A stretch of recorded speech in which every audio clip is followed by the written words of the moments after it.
ತಂದೆ ತಾಯಿ ಮತ್ತು ಗುರು ಎಂಬ ಮೂರು ಪದಗಳೇ ಶಕ್ತಿ.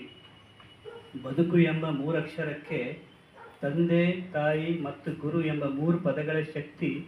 ಪ್ರತಿಯೊಬ್ಬರ ಜೀವನದಲ್ಲಿ ತಂದೆ ತಾಯಿಗಿಂತಲೂ ಮಹತ್ವದ ಪಾತ್ರ ವಹಿಸುವ ಮತ್ತೊಂದು ದೈವವೇ ಗುರು.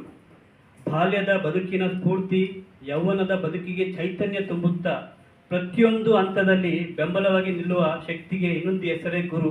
ಆ ಗುರುವೇ ನಮ್ಮ Gangadhara sir.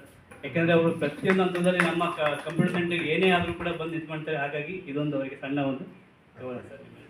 Thank you. And ಇನ್ನೊಂದು, ಜೀವನದಲ್ಲಿ ಒಮ್ಮೊಮ್ಮೆ ಆಗುವುದು ಬಿರುಕು. ಯಾರಿಗೂ ಬಯಸಬೇಡ ಎಂದಿಗೂ ನೀ ಕೆಡುಕು. ತಾಳ್ಮೆಗೆಟ್ಟರೆ ನಿನ್ನ ಜೀವನವೆಲ್ಲ ಆಗುವುದು ಅರುಕು ಮುರುಕು.